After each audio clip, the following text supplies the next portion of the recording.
My name is Rafael, And my name is Jeremy.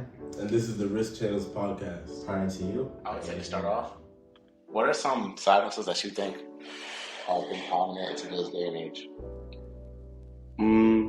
I would say for starters, definitely having any one of your passions become a source of income, right? So for me, that would be fitness training, maybe selling workout plans on the side. But for others, that may be drop shipping, real estate, things that you don't need to be hands on with, but that you can still make money. How about you? For me, I've seen like a lot of people on TikTok talk about like mowing lawns for general, or doing like some sort of landscaping. So people like power wash the driveway, mow lawns, like I said earlier, shovel snow, clean out gutters, and make like $500 a day doing that. So I think those are really lucrative, and since like the natural elements are always going to come and go, that's a good way to just make money seasonally and just to find a good way to just get some passive income going. For sure. Alright. And then what would you say is like a side hustle that if you had the means to do it, let's say like you had a couple $1,000s in the bank and you can start your own business and you could say, oh, like I want to do this, that, and the third. Like what are some fields that you would either plan on doing or have done? Okay, so I can answer both of those. I would say for me, I think being a car broker for sports cars would be really dope to get into. Okay. Like, say I buy like a 1998 Porsche Boxster or something of the sorts, and I buy it for cheap, flip it, make sure everything's running nice and smooth, and then sell it for a higher margin so I could get profit from it. So I think like that'd be really dope. Flipping cars, Yeah. really. Aside from that, though, like as I said before, I think fitness training, maybe opening up my own gym at some point, and like having clients that I could work with and helping them kind of see their goals through. I think that'd be something that I'd be interested in getting into. What about you? For me, I agree with the fitness part. I would want to do something like that as well. Maybe like help train people to go to the gym and just help people get like achieve their dream bodies and just achieve their fitness goals overall. As well For as sure. I'm really into like clothes and stuff, so I like looking at like the people, what type of accessories people have, like jewelry, glasses, hats, even in actual clothes in general, like maybe tops and bottoms. So maybe I'll just sell stuff like that on the side. Did you see that too, right? It's a butterfly right behind us. Anyways, I would do stuff like that. Just stuff that interests me. yeah, for sure. Like fashion is always dope.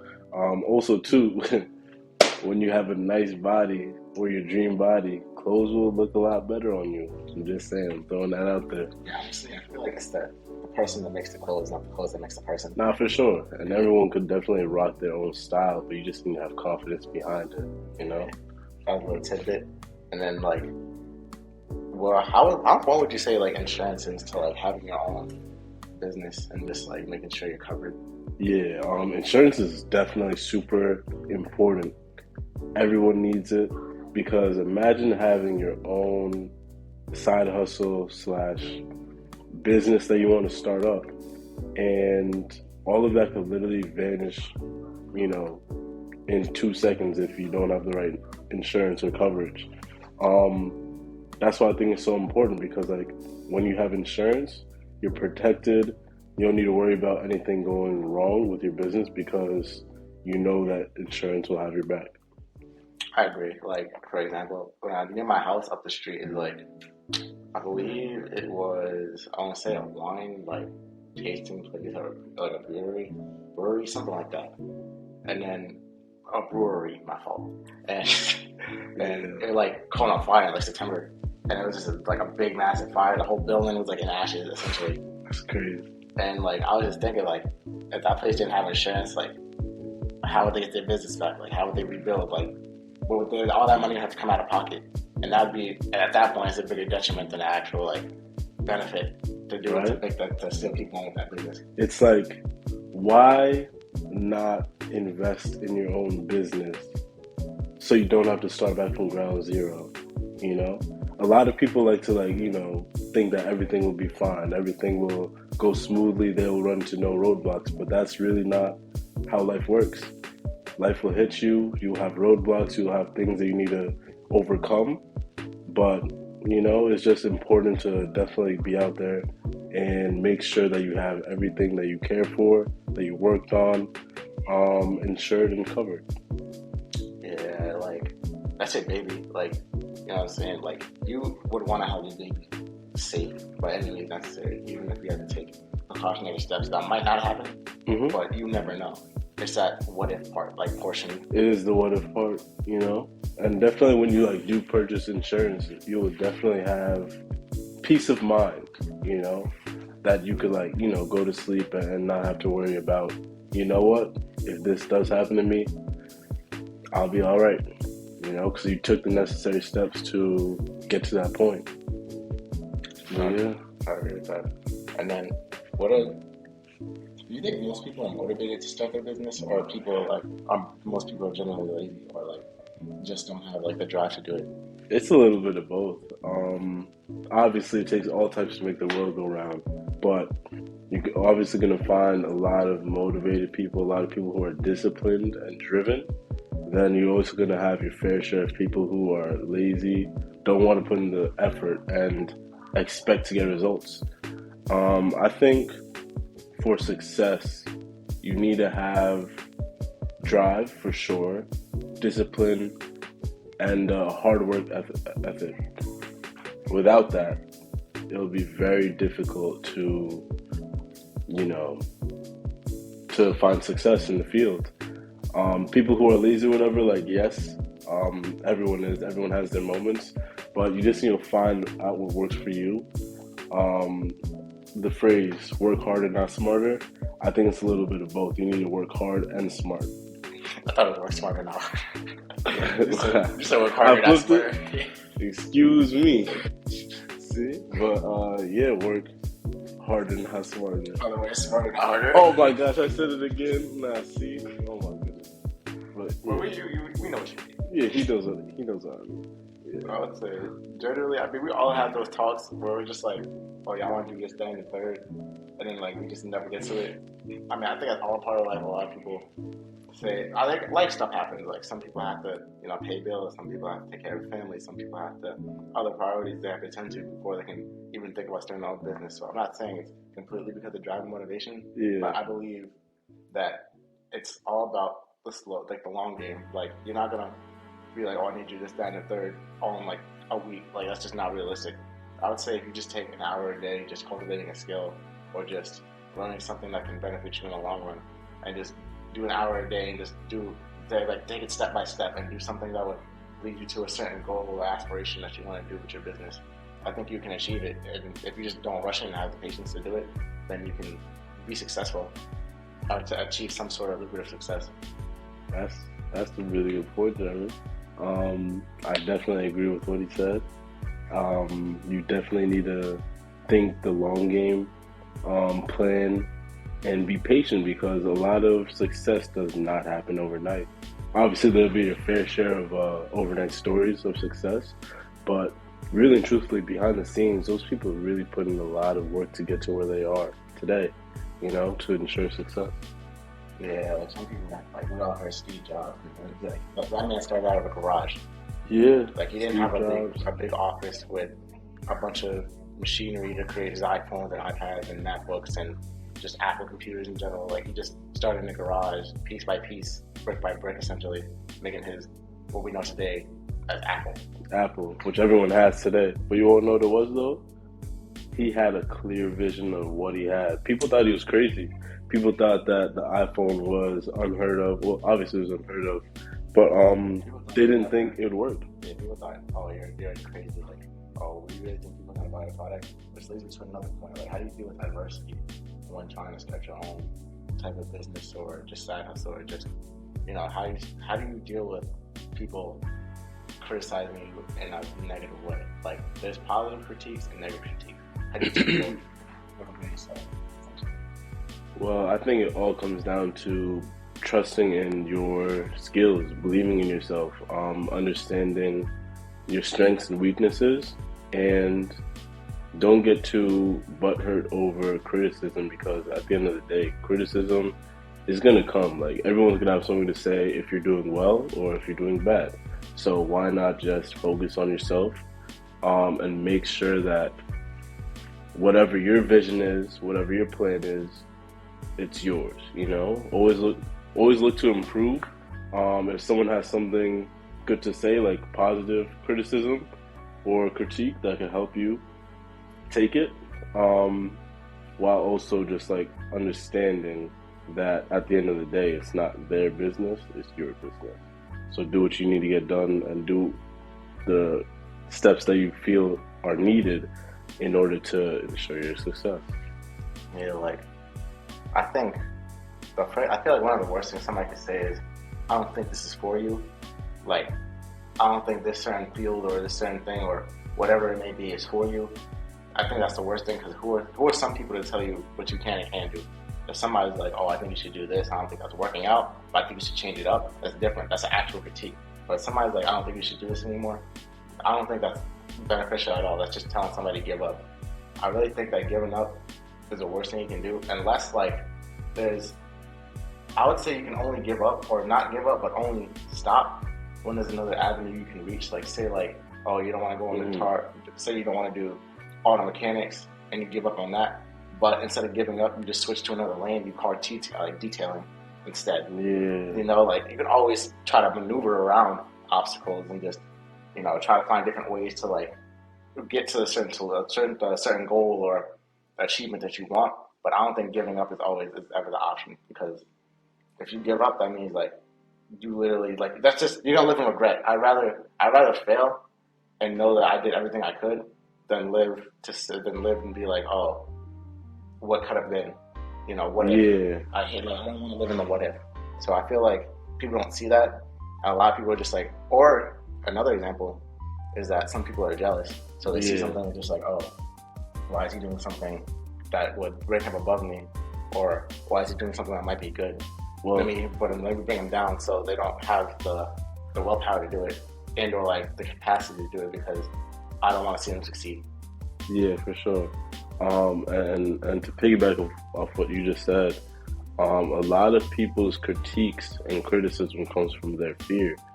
So, for example, say person A wanted to learn how to do a backflip. Very, surface level example.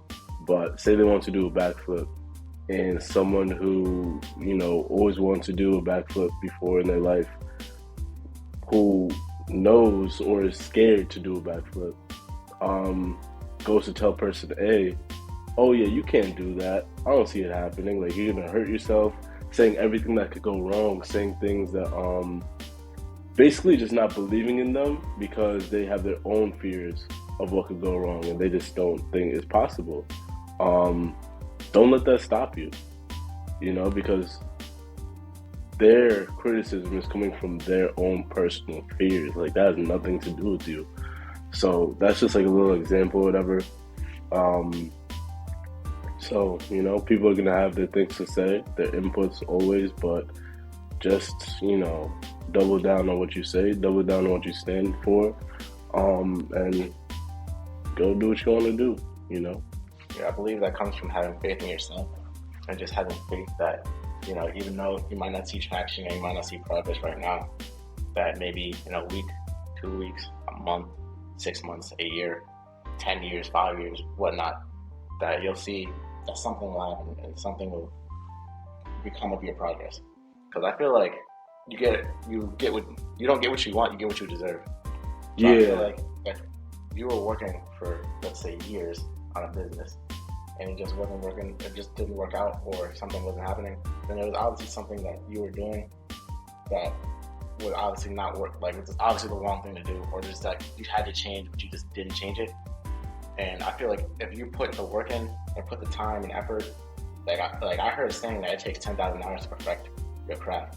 For I sure. feel like if you put something close to that, and even more because of your own small business, and you're cultivating something out of nothing, just out of an idea and a hope and a goal, then you're gonna reach that success if you just keep going at it. A dream is only a dream unless you put the work in, and that becomes a goal.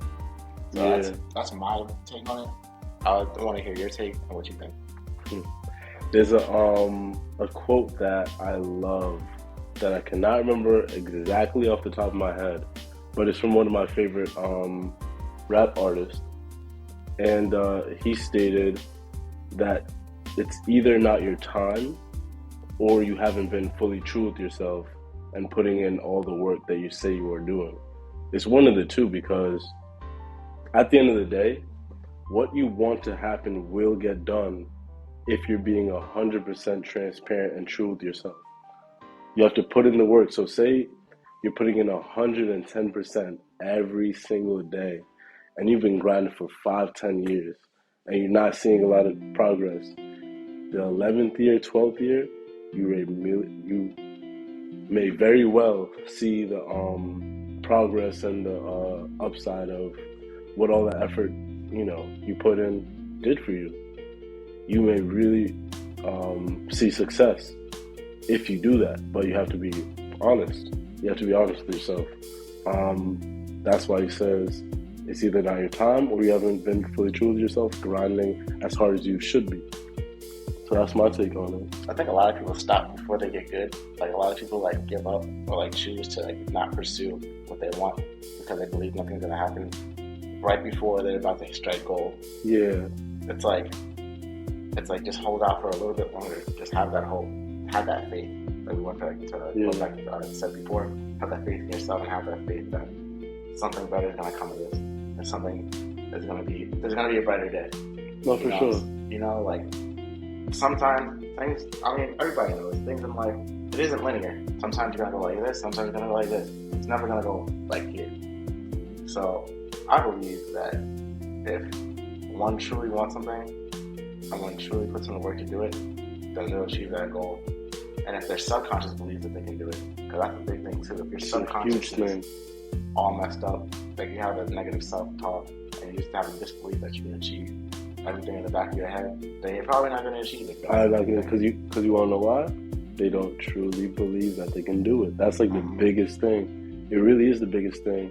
But that leads me to ask you this: do you have any like examples of you grinding hard on something and finally achieving it? I mean, yeah, I'd say athletically. Like I've been trying to get my times down for track for years, and I was been stuck when I was stuck at like 11.3 for the past like 4 years of my I incurred at like 4 years of my track career. I just couldn't break that, and then I felt like quitting. Like I just didn't feel like I couldn't get good anymore. Like I was just like it was a mental burden. But then I talked to some people, mental block, and I talked to some people, and they're like, keep going, and I did, and I broke to 10.9. And I felt relieved.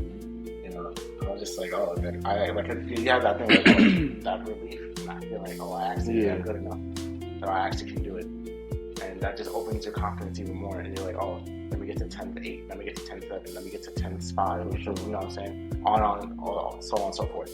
Yeah. So I believe that was a good example for me, and that's why I say what I say today. It's like you always. I feel like people always stop before they get good. Going back to that, so that was my example of what happened. I would love to hear an example from you of anything that's happened where you just felt like you had that block. Yeah, but also too, just to follow up with what you said, for those of you who don't know, running an 11.3 in the 100-meter dash, that's a good time, really good time, but it's so difficult to really, progress because you only have 100 meters to progress. That means you're literally putting your body through, you're going 100% down this track. It's hard to find ways to get better. It's hard to get a better start. It's hard to have a better drive phase. There's so many things that go into it. It's not just simple running. It's technique. For example, I know you're a big car guy, so it's like trying to bring down your 0 to 60, trying to bring down around that time. Let's say like, what's a good example for a 0 to 60? E92 M3, DCT 0 to 64.5 seconds. See, like, you think there's any way it can bring that car down? All right, so you ready? So now you got to look at the externals now. Do you have good tires? Right? So same as the same exact thing. Yeah. How is the track temperature? is the surface prepped or not? How much gas do you have in your vehicle? Because gas adds weight. Um, all these different factors come into it. Same thing. Is your car healthy? Like all these other factors. The same thing with running. Yeah, like, is the weather good? Did you warm up properly? Are you stretched out enough? Is anything tight?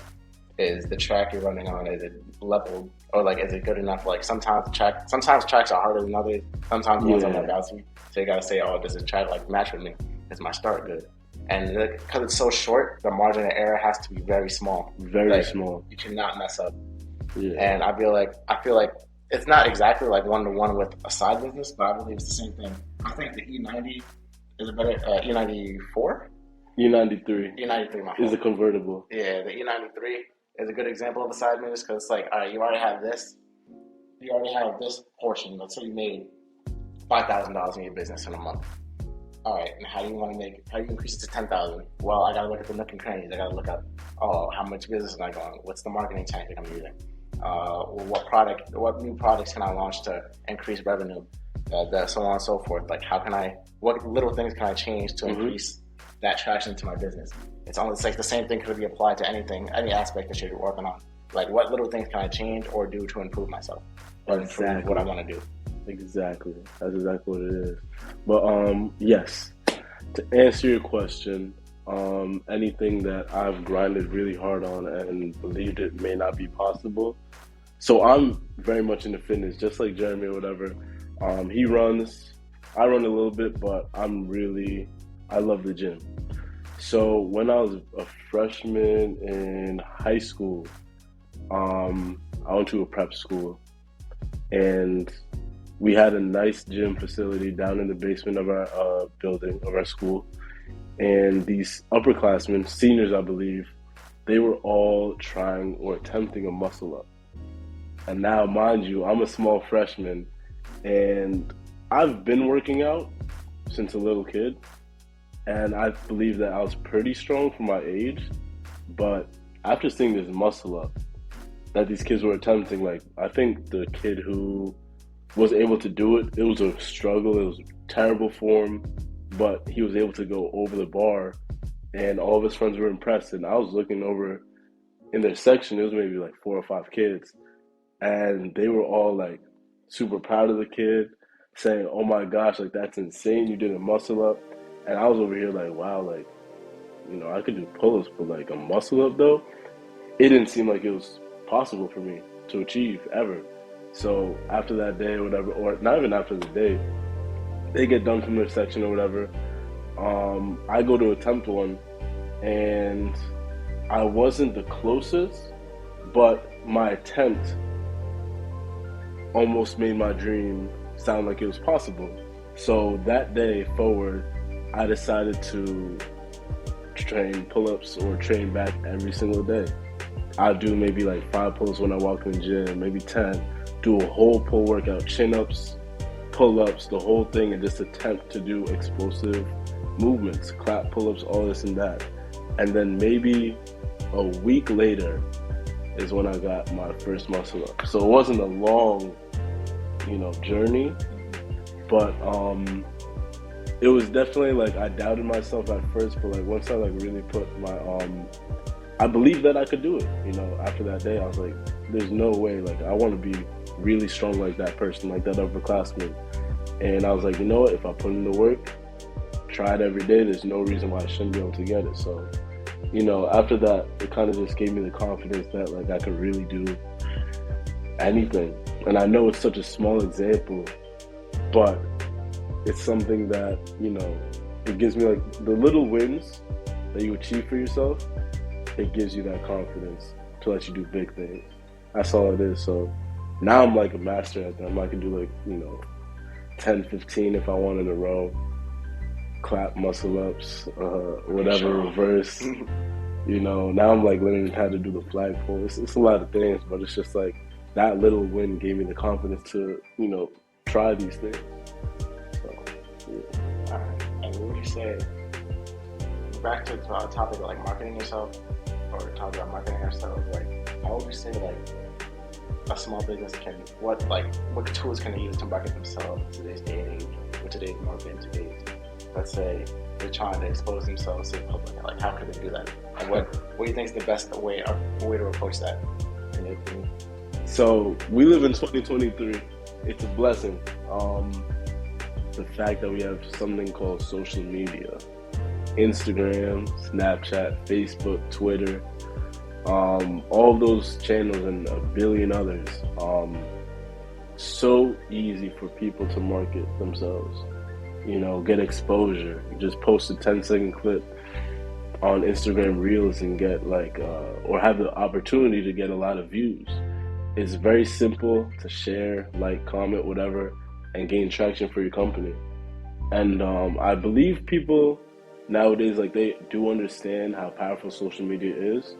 You have a lot of influencers today, using their platform to get to other places. But that's the way. Social media. I agree. I'd say big one, depending on the type of business you have. I would say TikTok's a really big one. It's just a good way to get interaction with your fans, or with your audience, get interactions with the people who are trying to purchase your product, or get people interested in your product. And it's a good way to see the feedback and what people think in the comments. Yeah. As well as, I would say, Instagram as well. You can post a reel, and then people reels are really big nowadays, or stories. People can react to your stories, react to your reels, and it gives you a little insight to what your business is and who you are. And especially if, let's say you're a food business, you can post pictures on Instagram of just decorated food. There was one place, I believe it was in, I want to say Armand. I was at the Armand Diner, or it was Austin. It was one of those two.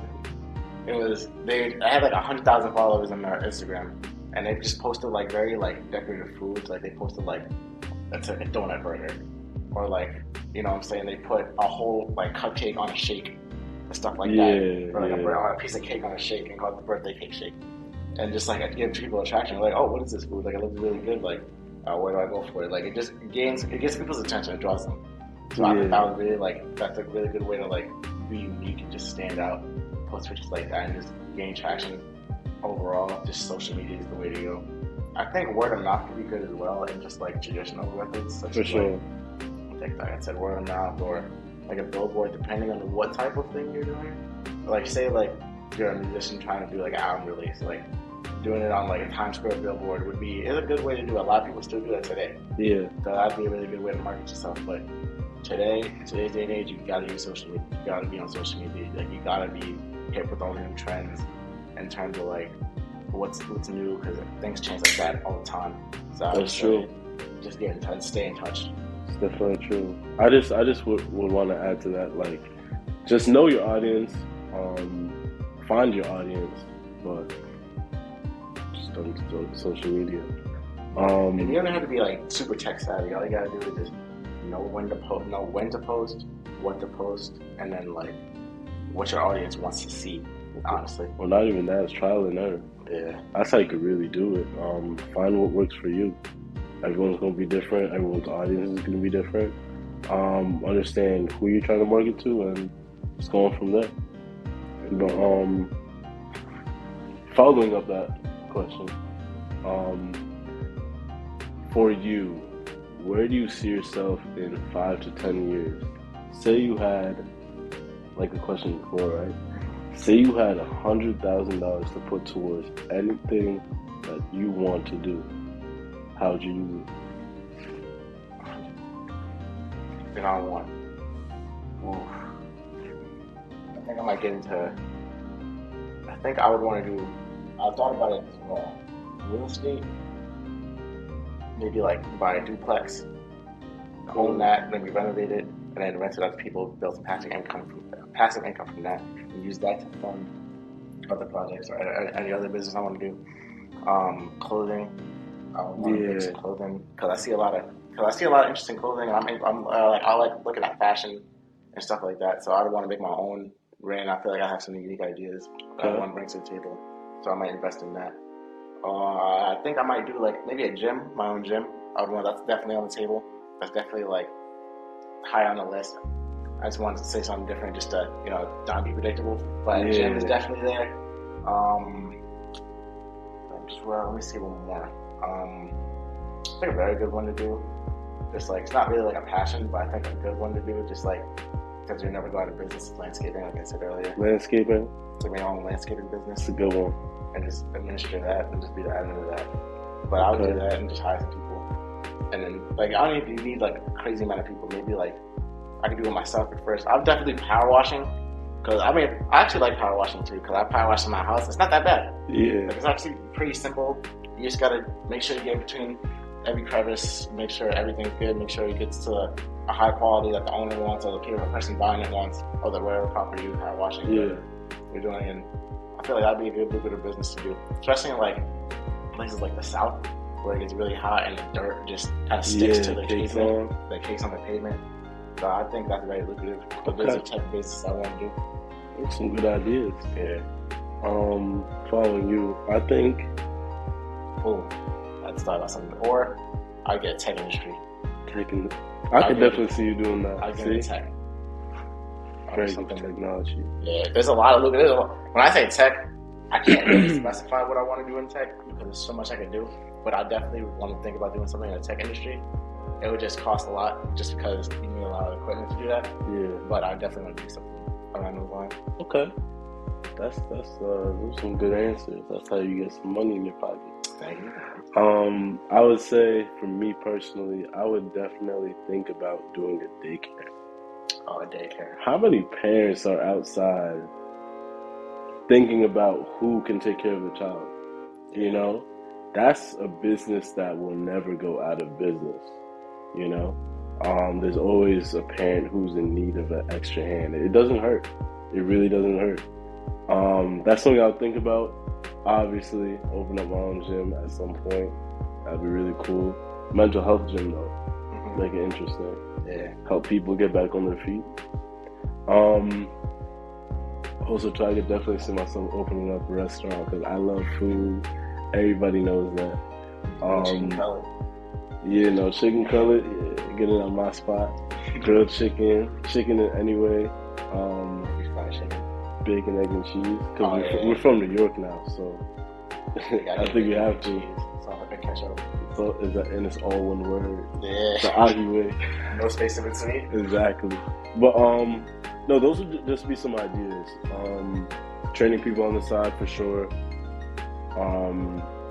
I'd even get into clothing, into fashion, photography, and don't forget to car detailing.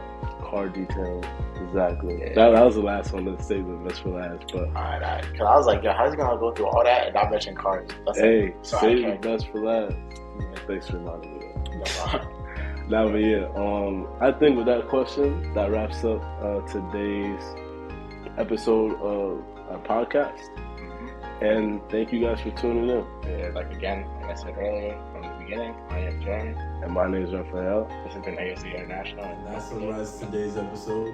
Thanks for tuning in to ASE International. Have anything else to say? Yeah, follow us on all social media, our Instagram being easy_insurance, our LinkedIn, Facebook, and Twitter, as well as our true social being ASE International. And remember, we got you covered from A to Z.